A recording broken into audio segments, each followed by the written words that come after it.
Welcome to math, music, and mayhem. A collection of math songs, stories, activities, skits, math commercials, and computer programming suggestions you can try in the comfort of your home or in the safety of your math class at school. I was going to say, sit back, relax, and enjoy, but it would be more appropriate to say, get set, put your mind in gear, and enjoy.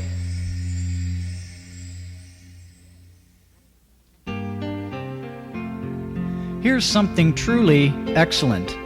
Think of the letters A through Z, or Z if you prefer.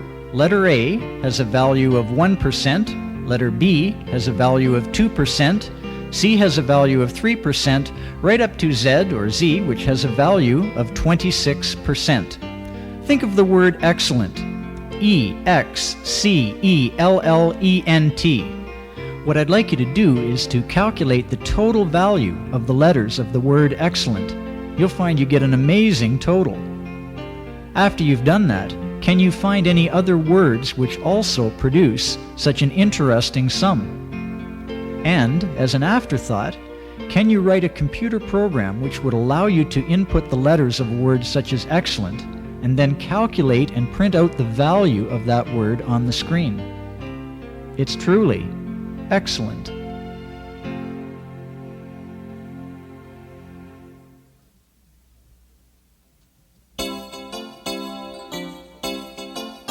Oh, zero, that funny number, has a shape that looks like O. And if you want to use it, there are things you need to know. Never divide by zero. If you do, you will be sad, getting a crazy answer, making your report look bad. But treat zero as your friend, use it carefully. Safe to multiply or add, that's the rule for zero, lads. And last, a zero, that funny number, wants to be a comrade true, but never divide by zero, or you'll be getting 0 too.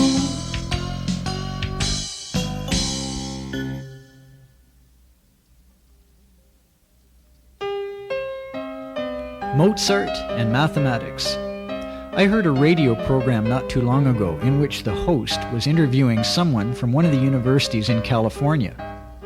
It seems some of the researchers had found that students did better on arithmetic calculations if Mozart was being played in the background. Let's try an experiment. I'll give you a calculation and play some weird experimental music in the background. It's an original composition I'm quite proud of. We'll see how many people get the right answer. Then I'll give you a question of comparable difficulty, and I'll play some Mozart in the background, and we'll see if a greater number of people get the right answer. You may copy the question down, but you have to do the steps in your head. No steps may be written on paper. Once you're finished, write the final answer down. Got it? Here we go. The question is 17 times 4 minus 19 plus 56. You've got 30 seconds. Go.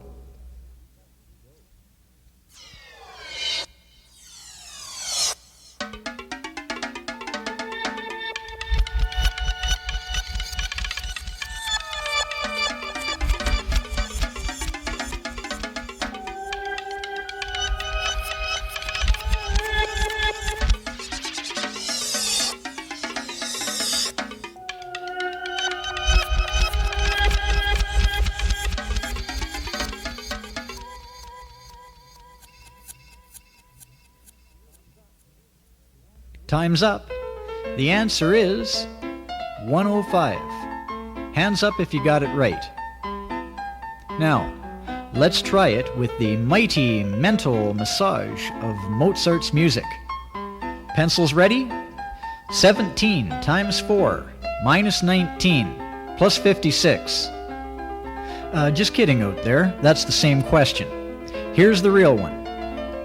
24 times 3 minus 17 plus 48. You've got 30 seconds. Go.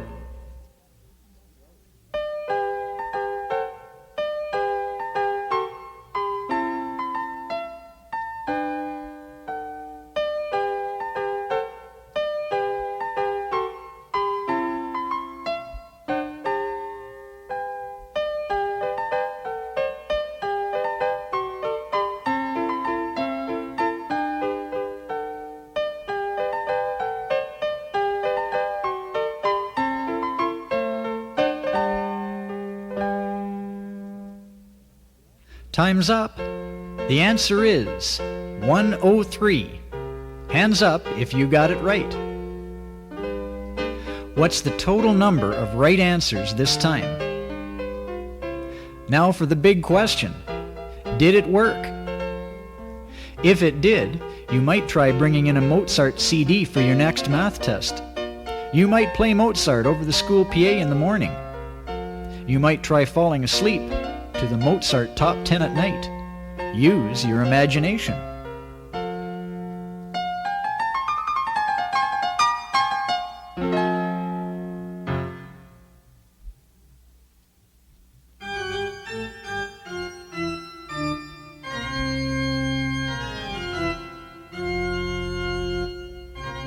Okay, are you ready out there? I hope so, because here come your orders.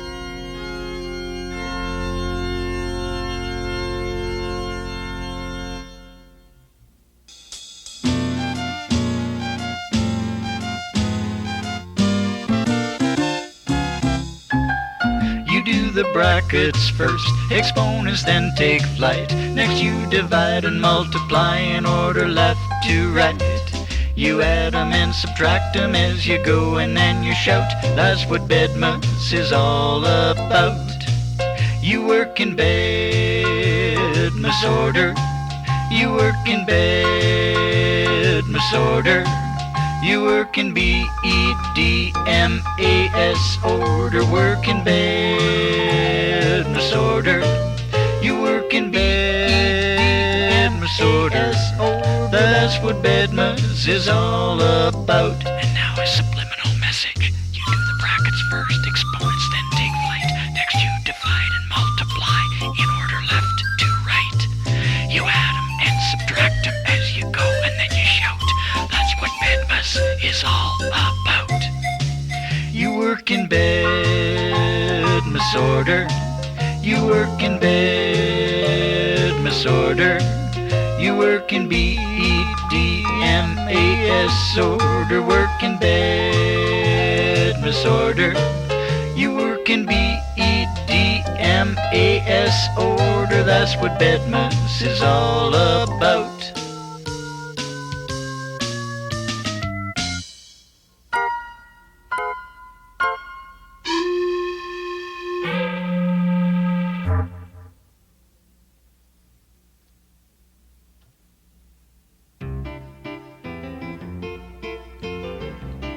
How smart is your calculator? That's an interesting question because not all calculators have the same IQ. For example, some calculators know BEDMAS, the order of operations, and some calculators do not know BEDMAS. Consider the following calculation: 2 plus 3 times 4. If your calculator works from left to right, 2 plus 3 would give 5, 5 times 4 would give an answer of 20. But if your calculator knows BEDMAS, it knows to do the multiplication before the addition. So it would go to the 3 times the 4 and get a 12, and then add the 2 afterwards. Try it. 2 plus 3 times 4. If your calculator is giving an answer of 20, unfortunately, it does not know BEDMAS. If your calculator gives an answer of 14, congratulations are in order. You've got a smart calculator. Now, if your calculator doesn't know BEDMAS, don't feel too badly, because you can still do the calculation. You just have to put it in the right order. In other words, you have to start with the 3 times the 4 and then add the 2. Then you too will get an answer of 14. It's really important to know how smart your calculator is. Who knows what could be hanging in the balance?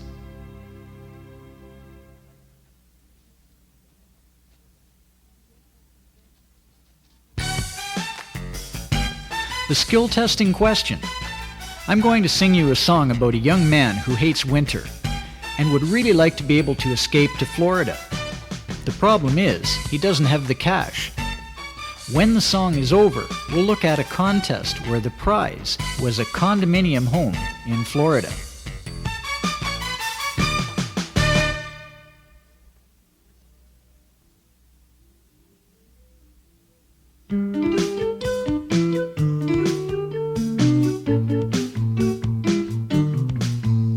My steel-belted radial tires are starting to slip as I drive in the snow.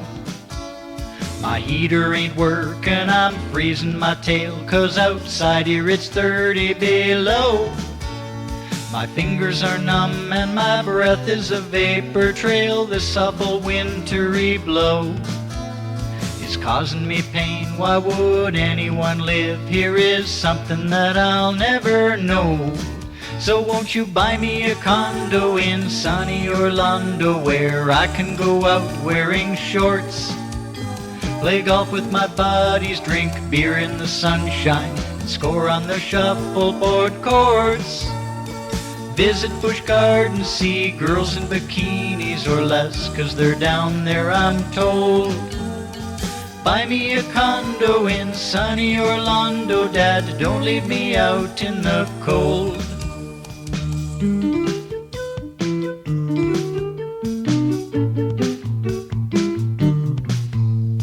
I don't like downhill skis, snowmobiles make me sneeze, and ice skating gives me a chill.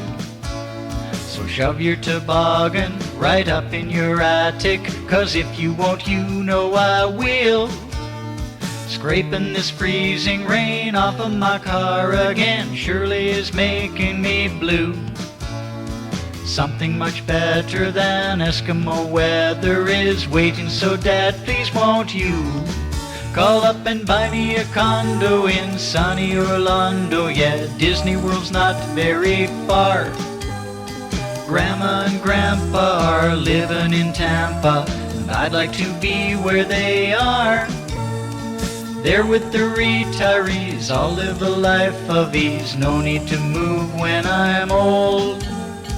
Buy me a condo in sunny Orlando, Dad, don't leave me out in the cold.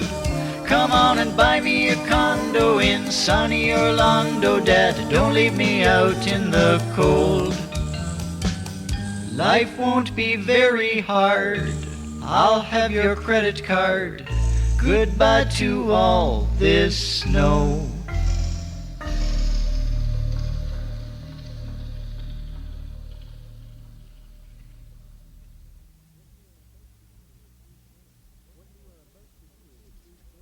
What you are about to hear is a true story. Sad, but true. Some years ago, a bank sponsored a contest. For every $50 deposited, you got to fill out a ballot. Once all the ballots were collected, they were put into a big barrel, and one ballot was drawn. The prize was a condominium home on the Gulf Coast in Florida. In today's market, it would probably be worth well over $100,000.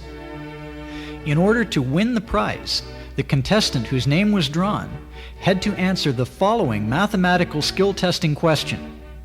How about giving it a try? Note, this is not a BEDMAS problem, so just do the steps as you hear them. And by the way, no calculators are allowed. I'll give you the 4 steps, you can copy them down and then try them. Step 1, multiply 228 by 21. Step 2, add 10824. Step 3, divide by 12. Step 4, subtract 1121. You might want to pause the tape here and play some Mozart.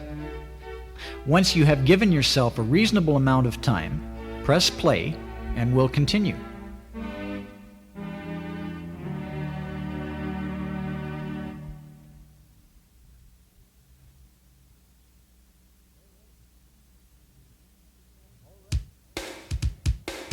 All right. For the $100,000 condominium home on the Gulf Coast of Florida, the answer is 180. Congratulations if you got it right. By the way, the person whose ballot was drawn had 15 minutes, and he got the wrong answer. Another ballot was drawn, and that person won the condominium. Imagine if you were the one who blew the chance to win. Every snowy winter day for the rest of your life, you would be haunted by that terrible memory. I got the wrong answer on a simple arithmetic question. Ah! So, make sure you do your math homework tonight.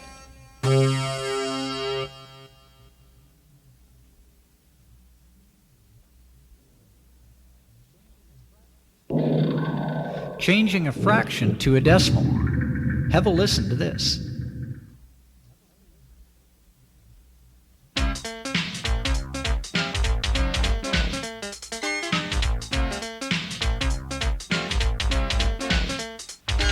A fraction is a division, so you don't have to make a decision. You just take the numerator and divide by the denominator, and then sooner or later you get a repeater or terminator. 'Cause a fraction is a division, so you don't have to make a decision. That's a wrap. 2, 3, 4, that's a wrap. Once again now, a fraction is a division, so you don't have to make a decision. You just take the numerator and divide by the denominator, and then sooner or later you get a repeater or terminator. 'Cause a fraction is a division, so you don't have to make a decision. That's a wrap. 2, 3, 4, that's a wrap.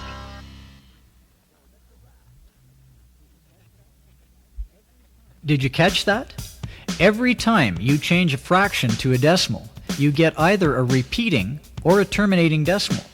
There are no other possibilities. Now, why do you suppose that's the case?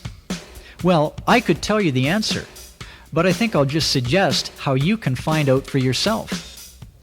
Just about any grade 9 textbook will have a section on fractions, or rationals as they are also called. Somewhere in that section, there will be some examples where numerators are divided by denominators to change fractions to decimals, and it is there that you will find out why the result is always a repeating or terminating decimal. Some students do not believe this is true, but I'm confident it is. So confident, in fact, that I'll make you this offer. If you can find any fraction that does not become a repeating or terminating decimal when you change it to decimal form, I'll write you out a personal check for $1 million. That's right, $1 million. Just a note of caution. If your fraction has a denominator of, let's say, 23, you might have to go as far as 23 decimal places in order to see it start repeating. This might involve some long division on paper, but hey, you can handle it, right? Enjoy the search.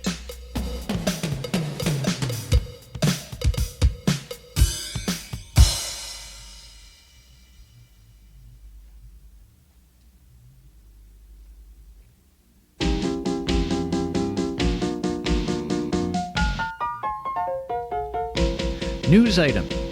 About 50% of all Alberta grade 11 students were able to answer the following question correctly in the course of an international study of mathematics achievement conducted in 1992.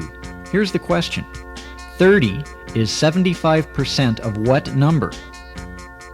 How about having everybody in your class try the question and then figure out what percent of the students in your class get the correct answer, and finally compare that with the 50% mark obtained by the Alberta students.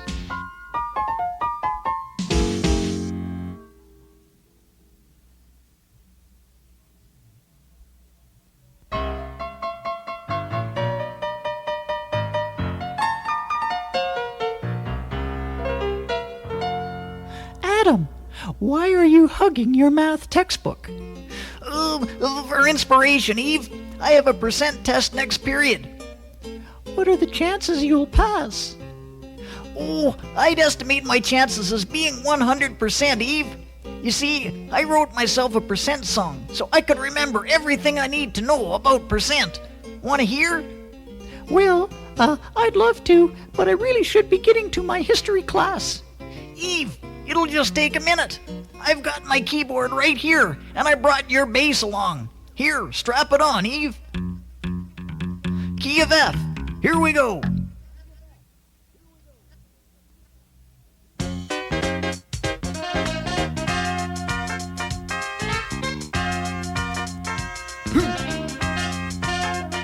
All right. 5% is 5 over 100. That's decimal 05, barely alive. 50% is 50 over 100. That's 0.5, halfway alive. 90% is 90 over 100. That's decimal 9, feeling fine. 100%, 100 over 100. That's 1.0, and now you know. Sing it with me, Eve. 5% is 5 over 100. That's decimal 05, barely alive. 50% is 50 over 100. That's decimal 5, halfway alive. 90% is 90 over 100. That's decimal 9, feeling fine. 100%, 100 over 100. That's 1.0, and now you know. Percent means over 100.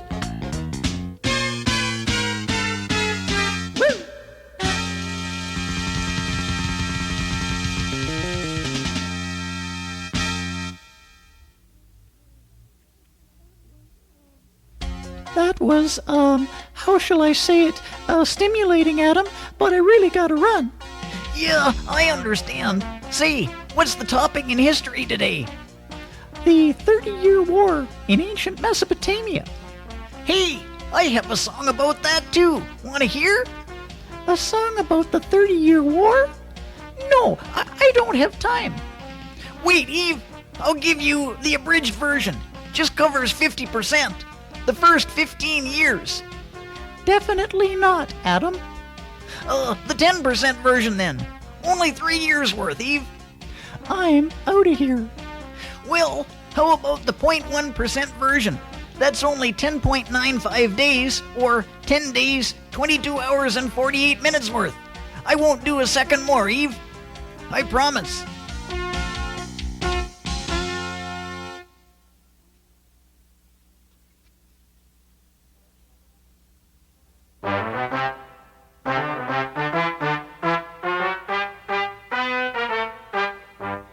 If you had your choice between having a quarter-pounder hamburger and a 1/3 of a pound hamburger, which would you choose and why? Actually, you might answer either way depending on your reasoning. A gentleman named Alfred Taubman of A&W Restaurants is concerned about this very problem. Why? A few years back, he bet that A&W's new 1/3 of a pound hamburger costing a few nickels more than McDonald's quarter pounder would be an obvious bargain to customers. But a not-so-funny thing happened on his way to the bank. A&W's bigger burger didn't sell well at all. Why do you think that happened? Any ideas? Here's the answer. The reason was simple, if not simple-minded. Customers were unwilling to pay more for a 1/3 pound hamburger because they believed it was smaller than a 1/4 pound hamburger. After all, they reasoned 4 is greater than 3.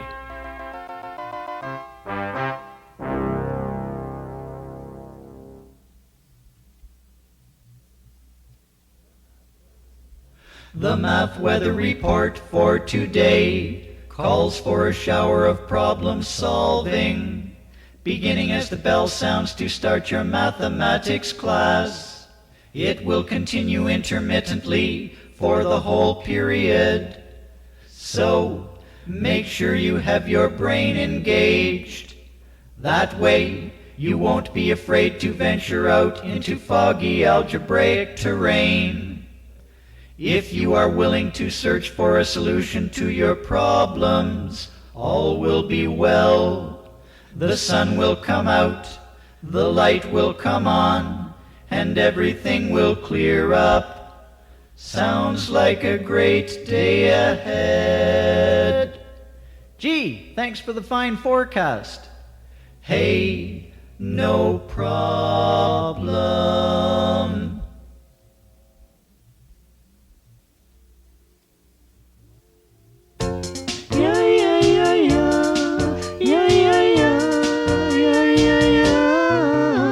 I know that there are many uses for finding lengths of hypotenuses. I'll learn the rule with no excuses. Each right triangle always produces. Pythagoras, you are okay. Baby, Pythagoras, you are okay. Now I say h squared equals a squared plus b squared.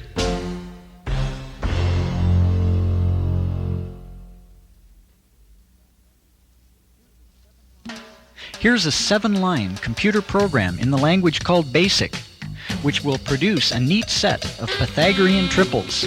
Line 10, for h equals 5 to 100. Line 20, for a equals 4 to h minus 1. Line 30, for b equals 3 to a minus 1. Line 40, if h times h equals a times a plus b times b, then print b, comma a, comma h. Line 50, next b. Line 60, next a. Line 70, next h. Type these lines one at a time, hitting enter after each line, then type run and press enter. You'll get that neat set of Pythagorean triples on your computer screen. Now I say h squared equals a squared plus b squared.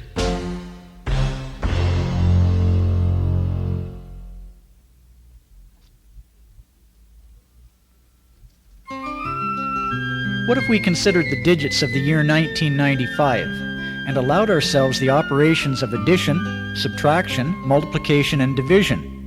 We allowed ourselves the use of brackets, and we allowed any digit to be used as an exponent. One final thing, we'll allow factorials as well. Could we put together expressions for the numbers 1 through 100 using these digits and operations? Here are some examples. 1 plus 9 plus 9 plus 5 equals 24. The quantity 9 minus 5 to the 1 plus 9 equals 13. 95 minus 91 equals 4, and the quantity 9 minus 9 factorial plus 1 plus 5 equals 7. That takes care of 24, 13, 4, and 7. There are only 96 more numbers for you to find. You can work on them together as a class and post your solutions at the back of the room. It'll be great for class bonding.